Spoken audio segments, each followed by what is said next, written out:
Hello and welcome to my Northern Premier League Midland Division review, your weekly home for everything happening in the NPR Midlands. I'm David Garton. I'll be breaking down all the key results from the past week, analysing the big talking points and checking in on how the league table is shaping up and looking ahead to the next round of games. Just a quick introduction for myself. I am the matchday commentator at Bedford United.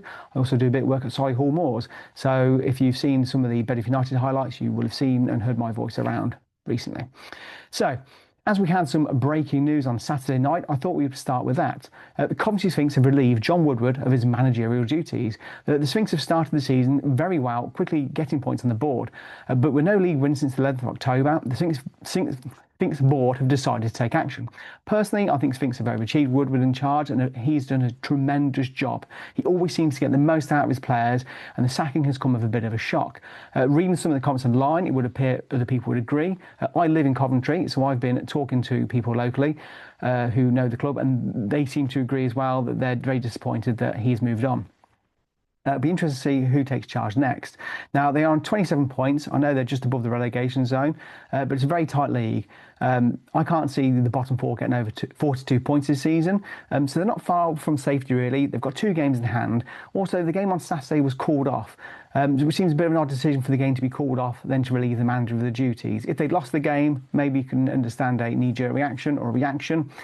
So it would suggest to me that the board had already decided pre-game that they wanted to move on. So it'll be interesting to see whether the players stay now, because we do tend to see in non-league football, when a manager moves on, players tend to move on as well. So going to be a lot of interesting times at Coventry Sphinx, so we'll have to keep an eye on that to see what happens there going forward.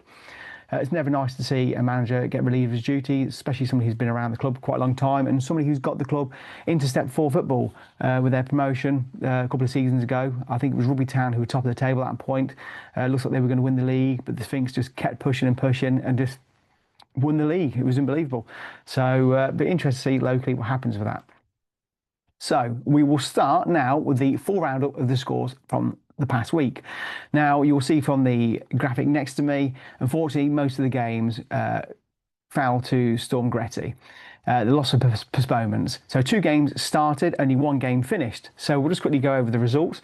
So it was Carlton Town versus Racing Club Warwick. That finished 1-1, with Racing Club Warwick picking up an important point away from home. Loughborough Students versus Coleshill Town, which is 1-1 at the half-time break, but unfortunately, due to the weather and a frozen pitch, the game had to be abandoned. So we'll do a breakdown of the games now. So we'll start with Carlton Town versus Racing Club Warwick. Coming into this one, Carlton Town were looking to extend their unbeaten run and get back to winning ways following their draw with Basford in the last game. They couldn't have asked for a better start when Lamin Mena gave Carlton Town the lead on the 3rd minute with his 11th goal of the season. Great long ball from inside their own half. Mena picked up just inside the 18-yard box and placed it in the bottom corner, giving the goalkeeper no chance whatsoever. But the lead didn't last long. James Harding equalised in the 13th minute with his 12th goal of the season. The ball was played through to Archie Hamp. The goalkeeper, Felix Annan, was quick off his line to try and get the ball, but couldn't keep control. The ball then fell to James Harding, who poked the ball into the back of the net. Both teams had chances to get the 3 points, but were unable to beat either goalkeeper. A point for each team housed Carlton Town at the top of the table and also pushes Racing Club Warwick into 4th position and to solidify their playoff position. Next up, we had Loughborough Students versus Coleshill Town. Loughborough were looking to climb from the relegation zone, whilst Coleshill Town were looking for a playoff push. It was Loughborough Students who took the lead on the 36th minute when Ashton Shortland's left-footed strike was dispatched into the bottom corner, giving the goalkeeper no chance, which would have been his 10th goal of the season.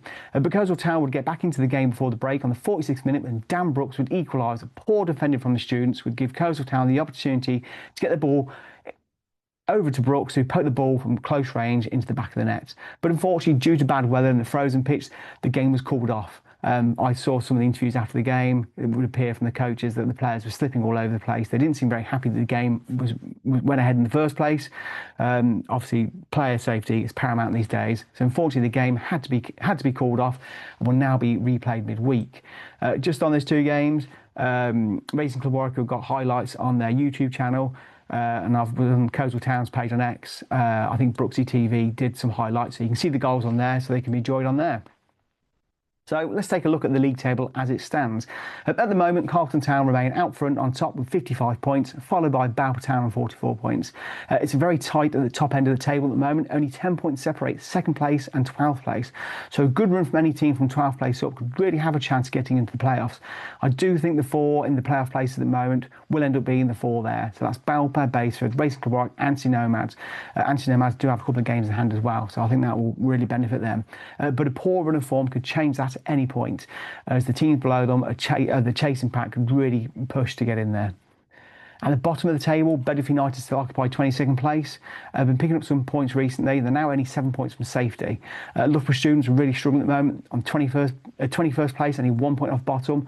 And the two other relegation places, Bourne Town and Boldmere. If either team can pick up a couple of wins, it would really drag the teams above them into the mix. I do believe from 16th down, those teams are in real danger of relegation this season. So it's important now for all these teams to keep picking up points. So it'll be interesting to see how the table shapes up in the coming weeks. I really can't predict the bottom four at the moment. Really don't know who's going to be there. So I think we're going to see a lot of movement between now and the end of April of who's going to be there. So what's up next? So we have a full set of fixtures on the 17th of January. There's no midweek games this week. The standout fixture for me has to be Mickleover versus Coleshill Town. This one could have major implications at the top end of the table, as both teams with a good run of form could really push into the playoff mix. Elsewhere, we've got Boldmere versus Rugby Town, which is a must-win game for both sides at the wrong end of the table. The 3 points for either team would be massive boost for their survival hopes.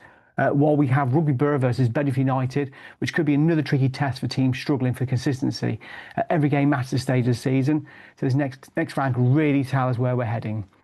So we'll look at all the fixtures now, and we're going to pull out some predictions that I'm giving for this set of games. So it'll be interesting to see whether people agree with me on this or not. So we'll look at the full run of fixtures. So we've got Rushden and Diamonds versus Sutton Coldfield. So I'm going to suggest that's going to be a 2-1 victory for Rushden and Diamonds.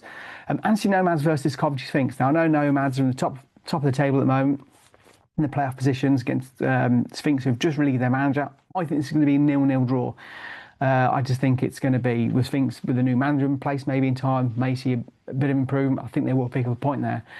Balfour Town versus Corby Town. So we've all seen what's happened at Corby recently, but they've lost a load of players. So I think they're going to drop through the rest of the season now. I know they have signed some players last week, so it'll be interesting to see what happens with Corby Town, but I think Balfour Town will win this 3-0. Boldmere, St Michael's versus Rugby Town. I do like the players that Rugby Town have signed this season. I think they've got some really good players on their books at the moment. I can see Rugby Town winning this 2-0.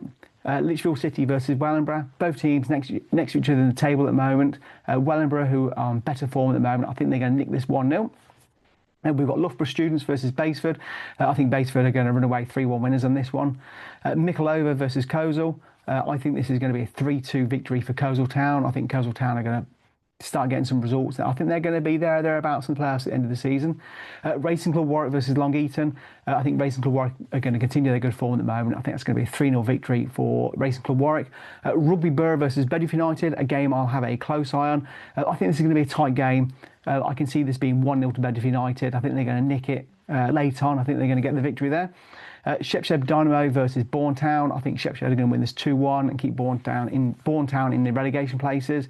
St Neots versus Carlton Town. I think I'm going to go for 2-1 Carlton here. I think they're going to win that. Nice, easy, not easy. A nice away victory there for them. This is going to keep them pushing. I think they're going to end up being champions at the end of the season. So if you can let me know your predictions in the comments. I want to see who's brave enough to argue me on this one. See if anyone's got a difference of opinion. I'm sure you have, because my predictions tend not to come in very often very well.